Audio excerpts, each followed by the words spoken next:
Welcome along, fellow time travelers. This time around, I'm going to show you some images that I shot while driving from Spruce Pine, North Carolina to Burnsville. And then after I went to Burnsville, I attempted to drive south through an area that I think is called Buzik. And let me tell you, that was pretty scary stuff because there isn't much going on out there. And you have one narrow road and there were trees falling all over the place. And then I reached a point where the road was just closed and it was getting dark and I just needed to turn around. So I'm actually going to go back there probably in the next week or two. And most of that footage that you're going to see is probably going to be through my dash cam. But for now, let me focus on some of what I've seen as I drove along, because it's not just the well-known towns that were hit hard. It was the areas in between. And as you drive along roads in North Carolina, you still see all this devastation all around you. I mean, it seriously feels like you're driving through some futuristic, apocalyptic nightmare. It's like being in Mad Max or something.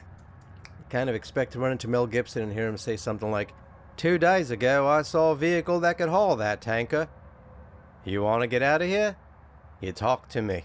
But usually no one's that lucky, and so you just see all the destruction around you, which is a horrible sight. It's impossible to drive for more than a minute here without seeing horrible destruction. So here's a church. I'm not going to go in there. Seems to be condemned, but you can see the brick came off the wall there on the side. The basement area was clearly flooded. And what's astonishing about this is the river's down there. And just filled up, didn't it? Just overflowed. Filled in this whole basin. You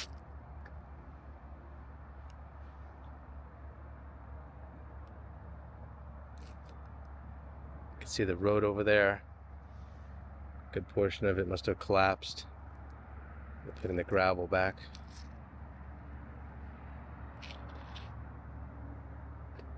This adorable little church, right?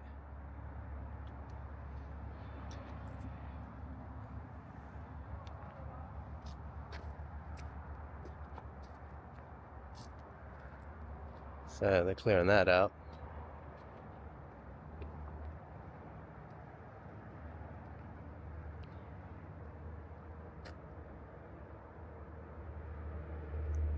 Looks like there was another structure there of some sort.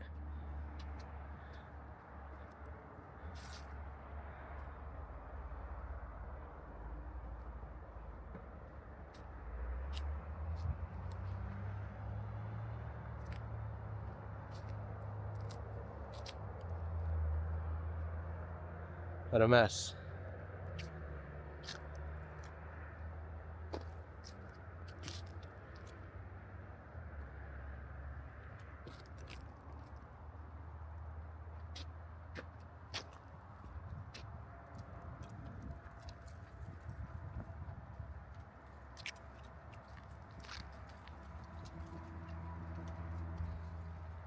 It's hard to believe.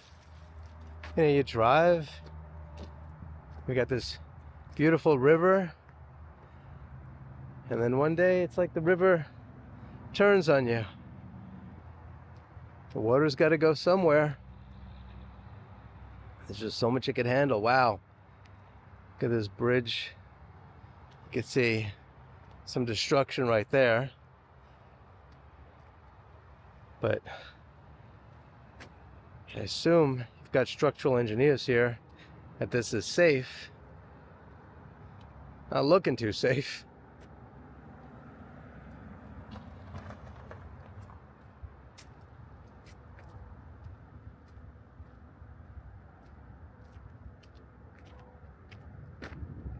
Amazing.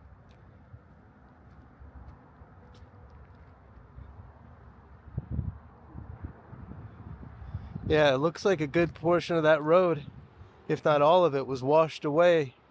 Because it looks like they added the gravel and rebuilt the roads there, doesn't it? Yeah. That's what that's all about.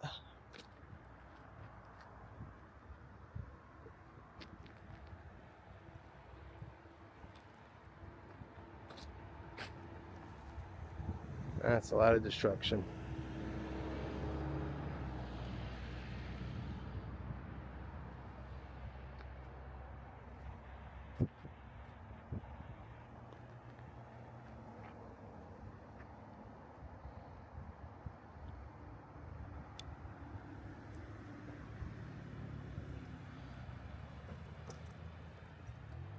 All right, let's move on to the next town. As many of you may know, Spruce Pine is a charming small town located in Mitchell County, nestled in the scenic Blue Ridge Mountains. It was established in 1907, and it's got a rich history tied to the mining industry and is globally renowned for its unique, high-purity quartz deposits. This quartz is essential for manufacturing semiconductors, making Spruce Pine a vital player in the tech supply chain. The town's natural beauty and its proximity to the Blue Ridge Parkway also attracts tourists who come to enjoy its vibrant cultural offerings and its many outdoor activities. Sadly, as we all know, in late September 2024, Hurricane Helene brought devastation to the region, causing one of the worst natural disasters in the town's history. The hurricane's unprecedented rainfall led to catastrophic flooding, with the North Toe River swelling far beyond its banks. Downtown Spruce Pine, which I showed you in another video, suffered extensively as floodwaters reached more than 8 feet, submerging homes, businesses, and essential infrastructure. Entire neighborhoods were left underwater, forcing residents to evacuate and seek shelter elsewhere. The town faced significant damage to its public spaces, roadways, and utilities, leaving a long and challenging path to recovery. The flooding also struck a blow to the local economy, particularly the mining industry, which has been a cornerstone of Spruce Pine's identity for decades.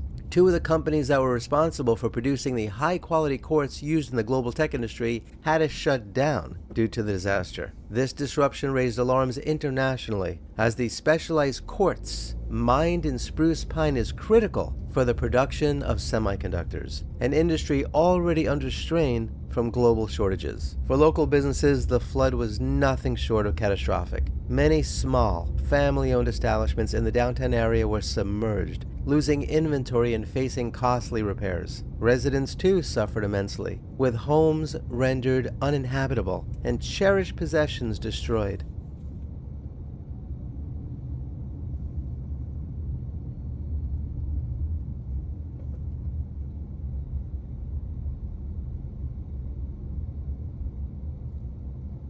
The town's emergency services worked tirelessly to assist those affected, but the sheer scale of the disaster overwhelmed available resources. Despite these hardships, Spruce Pine's community has shown remarkable resilience. Recovery efforts began almost immediately, so you don't want to mess around with these people.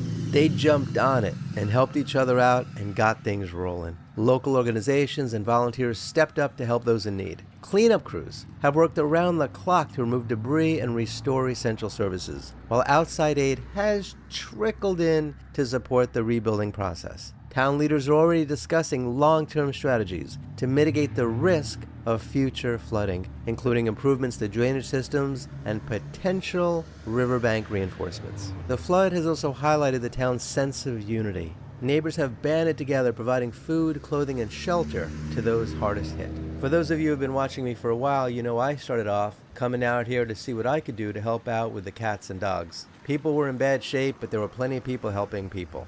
But these shelters were just overwhelmed, and there were homeless cats and dogs, and so that was what got me involved initially, and still involved. So whenever I come out here, I've got cat food and dog food and supplies, not just for cats and dogs, by the way, but for people as well. I've been bringing clothing out here and doing what I can to contribute and help out, but documenting it seems to be the most important thing that I'm able to do for now.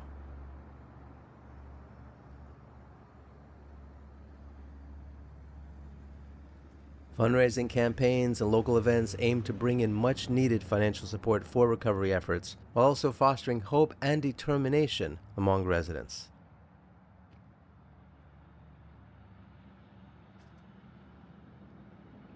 And so when that time comes, in the future, hopefully the near future, and you're looking to go on vacation, please consider coming out to Western North Carolina and supporting these local businesses. They're really going to need you.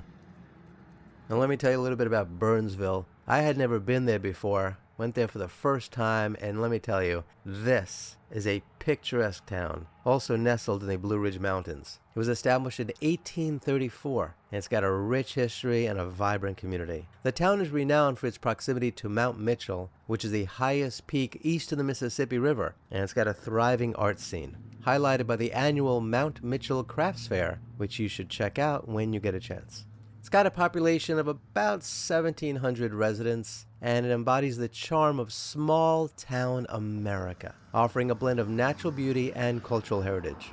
Hurricane Helene unleashed unprecedented devastation upon Burnsville. The storm brought torrential rains, leading to catastrophic flooding that overwhelmed the town's infrastructure. You got the Cane River, which flows near Burnsville, and it swelled beyond its banks, inundating homes and businesses and public facilities. Residents faced swift and severe flooding, with water levels rising rapidly, leaving many stranded and in need of immediate rescue.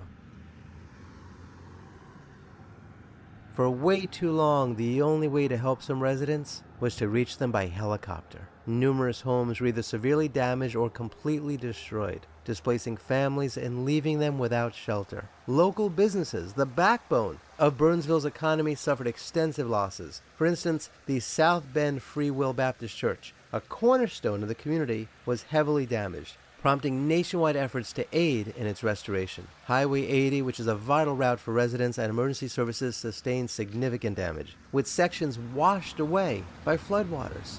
Aerial footage revealed the extent of the destruction, highlighting the challenges faced in restoring connectivity and ensuring the safety of travelers. After weeks of closure, efforts were made to reopen schools, recognizing the importance of restoring normalcy for students and the community. As you can imagine, the road to recovery has been arduous. Rebuilding homes and businesses requires substantial resources and time. And as we know, FEMA doesn't seem to be helping at all. If you think otherwise, feel free to let me know in the comments below, but nobody around here seems to see them. So it's always interesting when people in the comments seem to say, oh, FEMA's there, FEMA's doing what they can. Meanwhile, I don't see them. Nobody else sees them. So maybe the people leaving those comments work for FEMA. If so, don't you have anything better to do? Why don't you get the hell out to Western North Carolina and help out, for crying out loud? Hurricane Helene's impact on Burnsville serves as a reminder of the vulnerability of small towns to natural disasters. However, it also highlights the strength and unity of communities in the face of adversity. As Burnsville rebuilds, it does so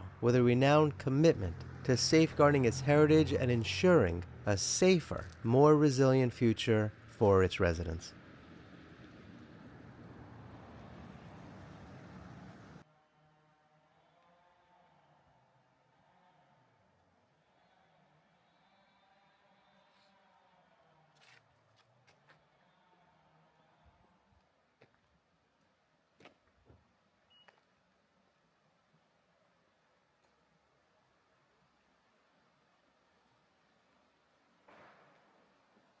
So, what do you think about what happened in the area between Spruce Pine and Burnsville? As we all know, this was not the initial goal of my channel. I think this story is so important, and that it's a good idea to get as much information as possible out to people, not only in the United States, but around the world, about what these fine people are having to deal with.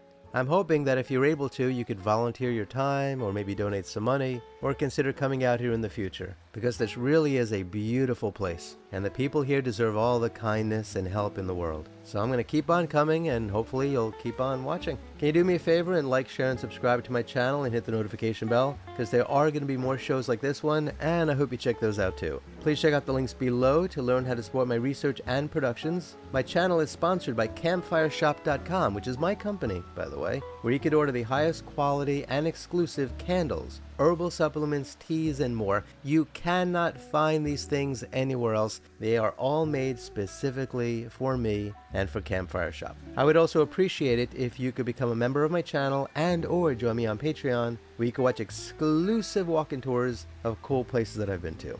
Or you could also leave a super thanks in the comments below. Kindly be kind to all of our fellow Earthlings, and please do not harm them. And please do yourself a favor and go to a local shelter and adopt a cat or a dog, or both. You and they will be very glad that you did. Until next time, I wish you safe travels on all your journeys.